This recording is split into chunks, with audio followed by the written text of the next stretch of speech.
Mesdames et messieurs, bonsoir. Vous êtes les bienvenus dans ce journal. Tout d'abord, les titres. C'est un grand monsieur qui vient de s'éteindre. Le ministre secrétaire général du gouvernement, Sékou Kourouma, en est plus. Il a rendu l'âme hier nuit à l'hôpital d'Onka des suites de maladie.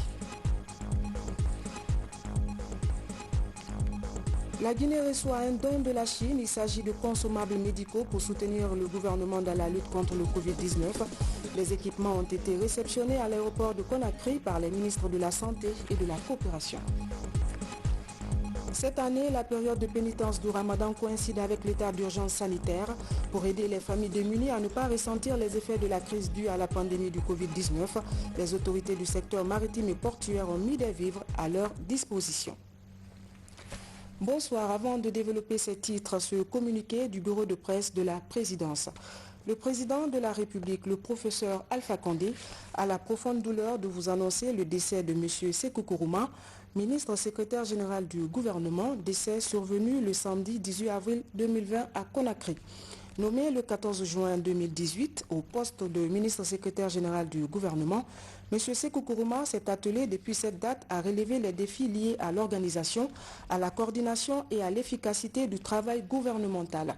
Le ministre Sékou Kourouma a précédemment assumé les fonctions de haut-commissaire à la réforme de l'État et à la modernisation de l'administration, ministre de la fonction publique, de la réforme de l'État et de la modernisation de l'administration.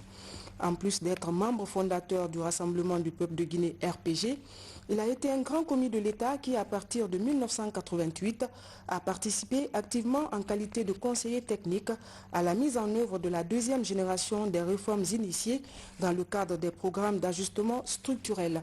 Depuis 2011, le ministre Sékou Kourouma a mis sa marque dans l'assainissement des fichiers de la fonction publique, la mise en place des outils et organes de pilotage des réformes, l'implémentation du projet d'établissement d'une école nationale d'administration ENA en Guinée et la modernisation de l'administration publique. Le président de la République, le professeur Alpha Condé, présente ses condoléances à la famille de l'illustre disparu, à ses collaborateurs du secrétariat général du gouvernement et au peuple de Guinée. Que l'âme du défunt repose en paix. Amen. C'est l'heure du repos donc pour ce grand commis de l'État. Le ministre secrétaire général du gouvernement, Sékou Kourouma, est décédé hier des suites de maladie. Il aura consacré l'essentiel de sa vie à servir l'administration publique. Son parcours avec Mamadi Terna Kamisoko. J'attire l'attention de la... Sékou Kourouma a bâti sa riche carrière au ministère de la fonction publique en tant que consultant et formateur au centre de perfectionnement administratif. Produit de l'École nationale supérieure de Manéa, c'est dans les années 2000 que son positionnement politique l'éloigne de l'administration. Une longue pause qu'il mettra à profit pour se former davantage à l'École nationale d'administration du Maroc et du Québec. À l'avènement du professeur Alpha Condé au pouvoir en 2010, Sékou Kourouma se replace dans la gestion de l'État. Il est haut-commissaire à la réforme de l'État et à la modernisation de l'administration en 2011, puis ministre de la fonction publique en 2014. À ce poste stratégique, Sékou Kourouma initie des actions courageuses. L'assainissement du fichier de la fonction publique par le recensement biométrique des fonctionnaires qui est suivi de l'installation des pointeuses électroniques dans les services publics, l'organisation de plusieurs concours de recrutement des fonctionnaires et le lancement des projets ENA et rajeunir et féminiser l'administration. Poussé à sortir du gouvernement en 2017, lors de la grève du syndicat des enseignants, il passe une année sabbatique en famille avant de bénéficier à nouveau de la confiance du président Alpha Condé.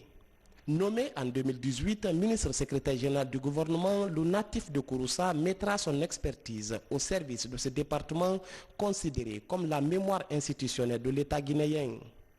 Dès son arrivée, le journal officiel du gouvernement est relancé après 8 mois d'arrêt. C'est à ce poste de ministre secrétaire général du gouvernement que ce fidèle compagnon du chef de l'État est rappelé à Dieu dans la nuit de ce samedi 18 avril 2020. Marié et père de 5 enfants, Sékou Kourouma s'en va pendant que la Guinée avait encore besoin de son talent d'administrateur engagé. Paix à l'âme de l'illustre disparu. Amen. Un grand lot de consommables médicaux y sont offerts à la Guinée par la coopération chinoise pour aider le personnel médical. Les équipements ont été réceptionnés à l'aéroport de Conakry par les ministres de la Santé et de la Coopération. Reportage Maferen Camara. En provenance de la Chine, ces 2 avions cargo transportent un important lot de consommables pour soutenir la Guinée dans la lutte contre le Covid-19. Produits composés de masques, de combinaisons de protection, de respirateurs, de gants jetables et autres. Le premier lot est un geste du gouvernement de Pékin et le deuxième est offert par la fondation du milliardaire chinois Jack Ma.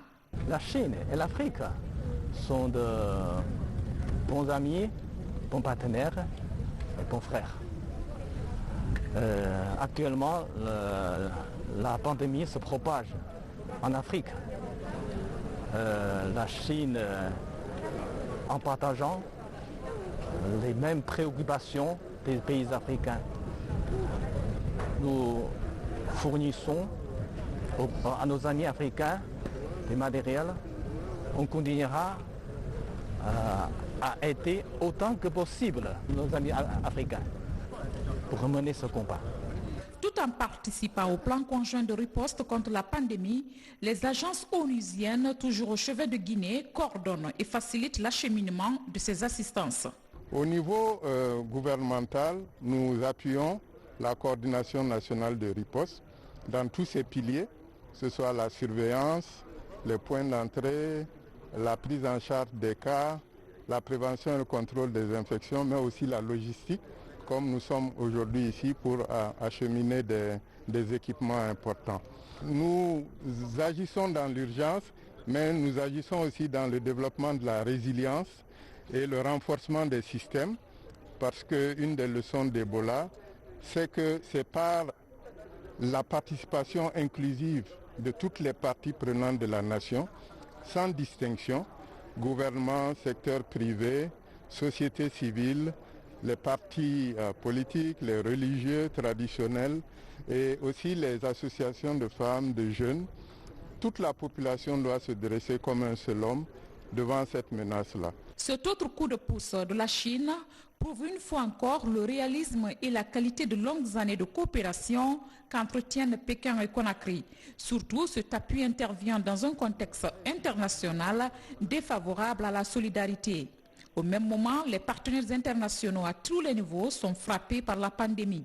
Je voudrais saisir l'occasion de ce don du gouvernement chinois et des dons du secteur privé chinois de M. Jack Ma, remercier le peuple chinois au nom de son Excellence M. le Président de la République et de Dr Ibrahima Kassori Fofana, chef du gouvernement, pour le bien que cela va faire aux populations de Guinée. Nous sommes à un moment de la pandémie en Guinée qui ne fait que croître. Et ça, c'est dangereux. Et ça, ce n'est pas bon pour nos populations. Donc, j'exhorte toutes les commissions, tous les comités de coordination à appuyer son Excellence, Monsieur le ministre de la Santé, pour une utilisation et une gestion efficiente de ces dons de nos différents partenaires. Pour les autorités sanitaires, cette assistance vient au bon moment car le pays n'a pas encore atteint son pic alors que le nombre de contaminations a déjà franchi la barre des 500. Une période qui s'annonce très difficile où le combat doit être encore plus efficace. Une fois de plus, je voulais dire aux personnels soignants d'être vigilants, de respecter les gestes barrières quand ils sont en première ligne, de rassurer les patients qui viennent vers eux pour se prendre en charge par rapport à d'autres maladies. On n'a pas que le Covid-19. Et encore une fois de plus, je voulais remercier tous nos partenaires, l'OMS, qui fait de son mieux, qui conseille à tout moment, remercier PAM et tous les acteurs de la riposte pour leur dire que l'heure est aux urgences. Donc ça doit tous nous interpeller, vous de la presse, que chacun, en ce qui le concerne, joue le rôle qui lui est dévolu pour que nous communiquions davantage afin que la population comprenne les dangers que nous courons si nous ne respectons pas ces gestes barrières. Berceau de la maladie à coronavirus, la Chine a réussi à freiner la propagation du virus en 3 mois. Un progrès record qui fait que la stratégie employée sert aujourd'hui de modèle à plusieurs autres pays marqués par la pandémie. Des kits d'hygiène et masques pour la région de Boké. C'est un geste du président de la République et du groupe Union pour le développement de Kakandé. L'objectif est de renforcer la chaîne de protection contre le Covid-19. Reportage Kiana Maroufba. Après avoir enregistré le premier cas de Covid-19 dans la région de Boké en mars dernier, les autorités et fils ressortissants de la localité ne cessent de multiplier les actions pour freiner la propagation de la maladie. Au centre des actions, le respect des gestes barrières. Pour accompagner ces efforts, le président de la République, fils ressortissant de Boké, apporte 1000 kits et des masques de protection. En plus de cette assistance du PRG, l'Union pour le développement de Kakandé a mobilisé de son côté 1000 autres kits. Kit, c'est une chose, mais le respect des gestes barrières pour lesquels ces kits ont été distribués sont une autre chose et non moins importante. Donc nous avons insisté tout à l'heure en rappelant à l'Assemblée qu'il fallait bien entendu continuer à respecter les gestes barrières et faire du port du masque maintenant une règle, puisqu'il est devenu obligatoire depuis ce jour suite à une instruction du chef de l'État.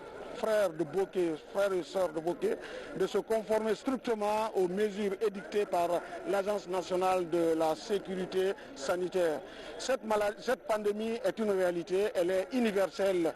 Aujourd'hui, aucun pays presque n'est épargné. Notre préoccupation majeure est le respect scrupuleux de toutes les mesures édictées par l'Agence nationale pour éradiquer une bonne fois cette maladie dans notre pays et les pays voisins. Les autorités locales comptent utiliser à bon escient ces 2000 kits et ces masques de protection. Cela pour barrer la route à la propagation du Covid-19 dans toutes les préfectures de la région de Boké, avec un accent particulier sur les 5 barrages du contrôle de la région. Vous venez de nous remettre ces dons aujourd'hui au nom du chef de l'État, au nom des ressortissants, au nom des hauts cadres ressortissants, dont vous-même, monsieur le ministre, monsieur Savané, directeur général du CPDM, et tant d'autres ONG qui vous ont précédé déjà. Ce que nous disons, c'est de dire merci à ces valeureux donateurs. Merci de tout notre cœur et les encourager à continuer jusqu'à la fin de cette pandémie. Cette batterie de mesures vient renforcer la lutte contre la pandémie dans la région.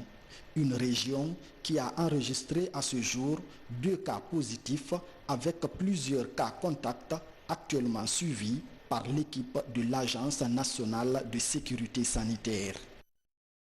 Direction Mamou où le commerce des bavettes prolifère. Ils sont confectionnés sur place. Avantage, tout le monde les porte dans la préfecture. Cette mesure du chef de l'État est largement suivie. Reportage Mamadou Patebaldé. À Mamou, ville Carrefour, le port des masques communautaires ou bavettes est rentré en vigueur ce samedi matin 18 avril 2020 dans toute la région administrative.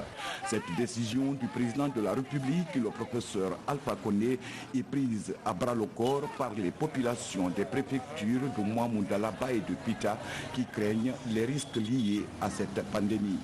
Depuis, elles ont inscrit au quotidien cette règle pour se protéger contre le Covid-19.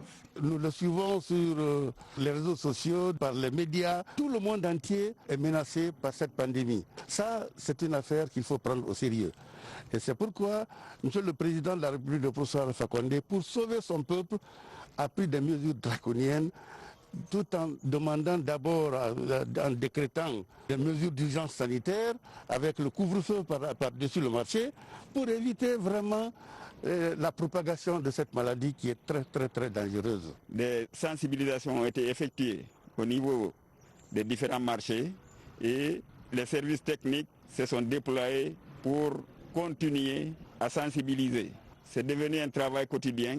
Chaque fois qu'un agent se présente au niveau du marché, il vérifie d'abord si les mesures d'hygiène, les gestes barrières sont respectés Depuis la détection des premiers cas du Covid-19 le 12 mars dernier, le gouvernement guinéen, conscient du danger du coronavirus sur la santé de la population et le rythme de propagation de l'épidémie qui continue à endeuiller des familles à travers le monde, a mis en place des mesures traditionnelles de renforcement de l'état d'urgence sanitaire dans tout le pays. Nous avons compris que vraiment qu'il y a la maladie. En Guinée, plus précisément, il n'y a pas un Mamou, mais on prévient la maladie. Il ne faut pas qu'on attende jusqu'à la maladie arrive à Mamou ici, qu'on les porte. Chaque fois nous voyons ça sur les télé, on nous a dit que vraiment que le masque là vraiment ça va nous aider et à nous protéger nous-mêmes et protéger encore nos passagers. Si un passager vient, il n'a pas de masque, on ne le prend pas, puisque c'est un risque. Partout, ces règles sont strictement suivies. Les populations sont également sensibilisées sur le respect des gestes barrières dictés par les autorités sanitaires du pays. Il est prévu, durant cette période cruciale de crise sanitaire, de procéder à une vaste opération de désinfection et de désintoxication des marchés et des lieux sensibles dans la région de Mamou. Comment mettre les unités industrielles à l'abri du Covid-19? La question préoccupe les responsables de plusieurs usines. Nous nous rendons ce soir au cœur d'une de ces structures pour voir son fonctionnement. L'application des mesures de protection est observée par l'ensemble du personnel. Reportage Maurice Sidibé. Dans cette unité industrielle 6 à Kagbeli, la prévention du Covid-19 s'apparente à un véritable contrôle douanier. Le premier responsable de l'usine est soumis au respect strict des gestes préventifs de la maladie. Comme lui, l'essentiel des travailleurs maintenus sont obligés à observer au pied de la lettre la distanciation sociale, le lavage systématique des mains et la prise régulière des températures avant d'accéder à l'enceinte de la société. Effectivement, ça nous permet ici de pouvoir tourner l'usine ici parce que là, à travers le monde, la solution actuelle, c'est vraiment l'utilisation des masques, le lavage des mains. Ça va beaucoup améliorer vraiment. Et la distanciation aussi des personnes, ça nous permet d'éviter beaucoup de contamination. Contrôle épidémique. Avant la détection du coronavirus en Guinée, 1600 tonnes de ciment étaient produites par jour dans cette usine. À ce jour, la production quotidienne atteint à peine 1000 tonnes. 30 camions gros-porteurs assurent la livraison des commandes. Avant toute rentrée, tous les camions sont désinfectés par une équipe médicale déjà mise en place. Toutes les personnes qui viennent, la rentrée, tout comme la sortie, on doit faire le lavage des mains régulièrement. La sortie aussi doit être contrôlée par la prise de la température. Ça, c'est une pandémie qui est là à déclarer au problème de santé publique. Alors, si nous sommes dans cette période, chacun doit prendre les mesures de sécurité. Les populations riveraines, en contact avec les travailleurs de la société, sont dotées des kits de prévention de la pandémie. Les mesures barrières seront respectées à la règle, puisque en réalité, l'usine Diamant Ciment, ce n'est pas la première fois qu'ils nous font des gestes. Si au moment de cette pandémie, ils pensent à nous les riverains pour faire un geste magnanime de ce genre, on ne fera que les remercier et que vraiment ça sera utilisé à bonne séance et on va vraiment veiller sur la santé de nos populations. L'état d'urgence sanitaire décrété dans le pays a contraint les responsables à réduire les 3 groupes du personnel à 2. Ils assurent la production journalière. Avec ce planning, cette industrie continue à tourner et à livrer les commandes de ciment. La chaîne de solidarité se poursuit à l'endroit des malades du Covid-19. La Fondation à la source de la vie vient de faire un don de déjeuner aux malades de cette pandémie. Le don est composé de plats gastronomiques et d'eau minérale. Reportage Kadia Toukaba, Alfaïsia Gaba. 160 plats gastronomiques et de l'eau minérale destinée aux patients du Covid-19, tous hospitalisés en ce moment à l'hôpital d'Onka. L'action de solidarité est de la Fondation à la source de la vie. Une fondation dont la mission est d'œuvrer en faveur des femmes en grossesse et les enfants de moins de 2 ans. Avec la pandémie du Covid-19, nous nous sommes dit qu'il faudrait aussi venir en aide sous une autre forme. Et la forme la plus adaptée qu'on ait pu trouver, c'était de faire des repas qu'on leur envoie à temps, comme vous le voyez, tous les jours, entre 11h30, entre 10h15 et 11h30, qu'on peut leur livre pour qu'ils puissent au moins avoir de quoi manger. Je sais qu'ils ont de quoi manger, mais au moins, ça sera toujours un plus. Cette fondation n'est pas à son premier geste à l'endroit des malades du coronavirus. Cet autre déjeuner est le 4e. Prochain défi, sensibiliser les citoyens dans les quartiers de Conakry sur les mesures de prévention du Covid-19. Aujourd'hui, ce sont eux qui sont malades, mais c'est quelque chose qui peut arriver à toute personne. Parce qu'aujourd'hui, cette pandémie n'a ni de couleur, ni de race, ni de rang social. Tout un chacun peut apporter sa petite partition pour que nous puissions faire de bonnes actions dans le pays. Ces actions de solidarité devront soulager les malades et pousser aussi d'autres ONG de la place à emboîter les pas à la Fondation en déjeuner ou d'autres actions citoyennes. À juste raison, la pandémie du Covid-19 cristallise l'attention. Cependant, le ramadan approche à grands pas. Pour aider les personnes démunies à ne pas ressentir les effets de la crise, les autorités du secteur maritime et portuaire ont mis des vivres à leur disposition pour atténuer la vulnérabilité des familles. Reportage Fodé Camara. Très impliqués dans l'application des conventions liées à la sauvegarde de la vie humaine en mer, actualité oblige, les autorités du secteur maritime et portuaire se mettent aussi en ordre de bataille contre la pandémie du Covid-19. Des kits sanitaires sont mobilisés, mais aussi des vivres, du riz et du sucre et d'autres denrées de première nécessité pour les plus démunis. Le secteur maritime et portuaire a décidé d'offrir ces denrées alimentaires et du savon différemment à beaucoup de gens qui ont déjà donné des kits. Mais ce dont la population a besoin maintenant, surtout à l'approche du mois de carême, c'est des denrées alimentaires. Donc nous avons décidé de donner les denrées alimentaires, trouver du savon pour laver les mains, respecter les mesures sanitaires édictées par le gouvernement pour nous permettre de sortir de ce problème. Ce geste vise à aider les familles défavorisées à l'orée du mois saint du Ramadan, une période de pénitence qui pointe à l'horizon et coïncide avec l'état d'urgence sanitaire. Le chef de l'État a l'habitude de dire que les situations les plus difficiles peuvent être des opportunités. Notre pays est frappé depuis quelques semaines par la crise sanitaire due au Covid-19. Nous intervenons parce que le mois de carême est un mois de sacrifice, un mois de pénitence. Et la conjoncture occasionnée par cette situation sanitaire nous interpelle. Du coup, l'ensemble de notre secteur, sous l'égide du ministère des Transports, s'est retrouvé et on a trouvé une petite contribution pour venir en appui aux personnes qui sont le plus dans le besoin. Au-delà de ce geste humanitaire, l'autre ambition des autorités du secteur maritime et portuaire est de conscientiser les populations pour le respect scrupuleux des gestes barrières. Il y a des gestes simples qui font qu'on peut éviter au maximum d'attraper cette maladie. Ce sont le lavage de mains, la distanciation et puis d'arrêter de sortir inutilement. Donc acceptons de rester au maximum à la maison. Quand on n'a rien à faire dehors, sortir, se promener, vraiment il faut l'éviter au grand maximum. Cette chaîne de solidarité va contribuer à atténuer les effets de la morosité des activités économiques. Une morosité des activités due à la crise du coronavirus.